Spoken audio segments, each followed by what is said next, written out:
ይህን የምታደርጉ ሰዎች አላህ ልትፈሩ ይገባል። እናትና ልጆችን እያመጣችሁ የቤትን ገመና አታስወጡ።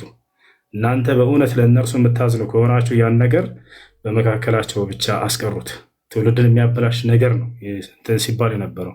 አላህ ሊፈሩ ይገባል። በተለይ እናትን ከፍ ዝቅ የሚደረግበት ቦታ ላይ ይሄ በጣም አሳፋሪ ነገር ነው። አላህ ስብሐነሁ ወተዓላ ከፍ ያደረጋቸውን አላህ ስብሐነሁ ወተዓላ እንድናከብራቸው ያዘዛቸው ተመልከቱ። ነቢያቶች ሳይቀሩ ዒሳ ዓለይሂ ሰላም ምን አለ? ወአውሳኒ ቢሰላቲ ወዘካቲ ማ ዱምቱ ሐያ ወበረን ቢዋሊደቲ ወለም የጅዐልኒ ጀባራን ሸቂያ አለ ታላቁ ነቢ ዒሳ ዓለይሂ ሰላም። ለእናቴ አላህ መልካም እንደውልላት አዞኛል፣ በእርሷ ላይ እምቢተኛና ትዕቢተኛም አላደረገኝም አለ። እናቱን በጣም ይሰማ ነበር፣ እናቱን በጣም ይወዳት ነበር፣ እርሷን በጣም ትወደው ነበር።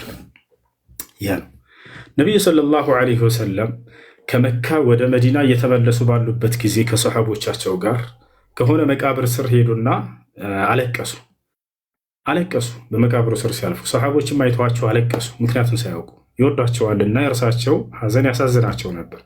ከዚያ በኋላ ለምንድን ያለቀሱት አንቱ የአላህ መልእክተኛ ሲሏቸው ሀዛ ቀብር ኡሚ ነው ያሉት። ይህ እኮ የእናቴ ቀብር ነው ብለው ነው የተናገሩት። ከሞተች በጣም ብዙ ጊዜያት ሆኗታል። ነቢ ስ ላ ሰለም ገና ሕፃን እያሉ ነው የሞተችው። ግን ያን ቀብር ሲያዩ ነቢ ስ ላ ሰለም የእናታቸውን ቀብር ሲያዩ ያለቅሱ ነበር። በህይወት አጊታት አንተ በፊትህ እያለች እርሷን ታምጻታለህ። ነቢ ስ ላ ሰለም ቢያገኛት በህይወት እንዴት ሊያደርጉ ነበር? ያሰላም ልክ ዒሳ ዓለይሂ ሰላም ለእናቴ በጎና መልካም እውላለሁኝ ይህንንም አላህ አዞኛል፣ በእርሷ ላይ እምቢተኛ እንደሆን ተአማጺ እንደሆን አላደረገኝም ብለው እንደተናገረው ማለት ነው።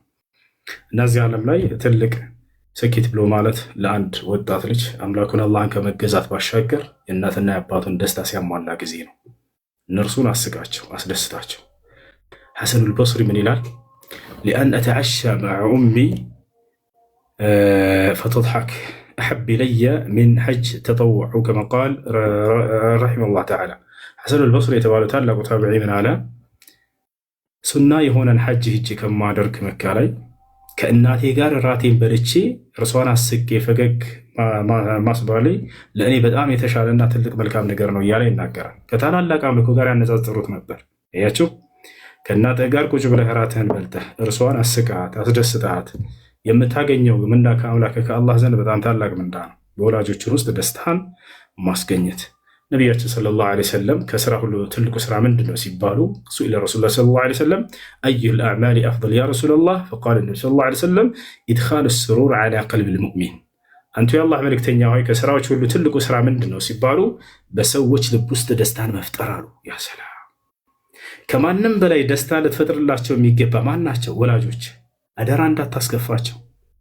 ምናልባት እነሱ የሚያስከፋ ንግግር እንኳ ቢናገሩህና አንተን ለመምታት ቢነሱ አንተ ሽሽ። በዚያን ጊዜ ከፊታቸው ሆነህ እነርሱን ክፉ ቃል እንዳትናገራቸው።